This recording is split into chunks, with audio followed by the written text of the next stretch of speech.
Hi, welcome to the train layout. I'm going to give you a little tour.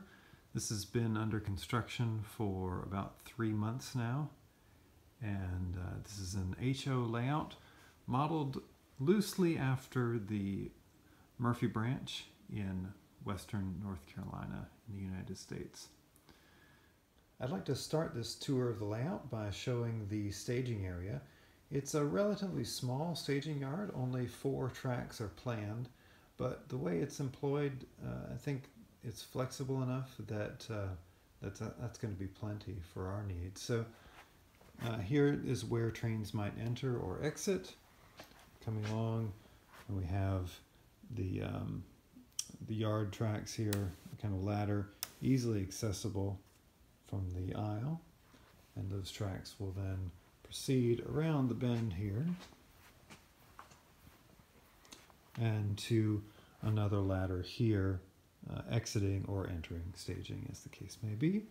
And that comes along to where the 2 tracks converge. Staging is entered through a single turn helix. The exit of that is right here. And if we come up the helix, around and through, and we arrive at a Y. The way that the Y is used in this layout, I think, is really rather clever, and I can say that because I didn't design it. It was designed by Norm Stenzel. He had the great idea to put the Y here at the entrance to staging. It gives us a lot of flexibility in how trains can enter and exit staging, and also for when guests are over, we have a nice track here that allows us to have continuous operation between the 2 points of the layout from this end and this end. During an operating session, we would pretend that those are not actually connected. Now, for the purposes of understanding the geography of the layout, we shouldn't think of the Y as quite as literal as it looks. My intention is that at one end of the layout, it's a point-to-point layout. At one end of the layout, there will be a Y for turning trains, and on the other, the entrance will just come out of staging through this leg of the Y and around that loop there. But we won't really think of that as being part of the same Y. We'll kind of we'll just kind of suspend disbelief a little bit and imagine that this is a dedicated track out of wherever it came from.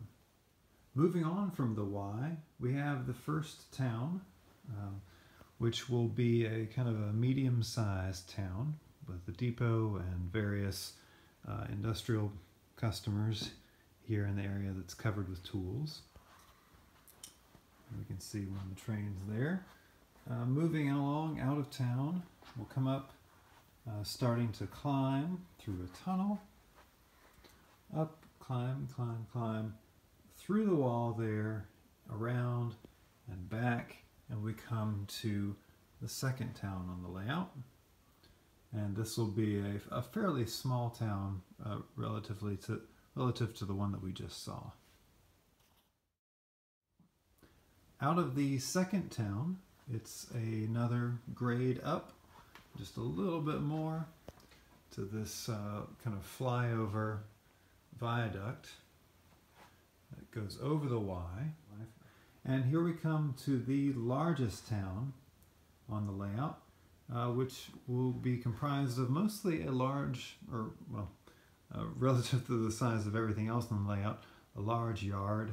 My plan is to have a turntable and roundhouse in about this area, and about, say, 4 classification tracks, an arrival, departure, and so forth. Coming out of this town, we come around the bend. My intention is that there will be the smallest town on the layout at this point, and that will branch off and head to perhaps a mine or a logging camp, something like that, off in the void here, which is not yet built. The main line, however, will continue around this way, and we get back to where we came from with the Y. So hopefully that gives you a taste of what's in store for the layout. As you can see, not much of the top part of the main line has been completed. I've just only recently been working on completing the basic bench work for that, and then I hope to lay the main line relatively soon and finish it off. It'll be really great to have that all connected. As I mentioned earlier, Norm Stenzel came up with the main line and the footprint to suit the room, which I think he did a really great job with, and I really appreciate his graciousness in offering to help with that. At the start of the video, I mentioned that this railroad is loosely based on the Murphy Branch in western North Carolina. I say loosely because the plan is that it will take place somewhere along the Murphy Branch, but I haven't quite nailed down from where and to where. So that's the layout as it stands today. Thanks for watching, and see you next time.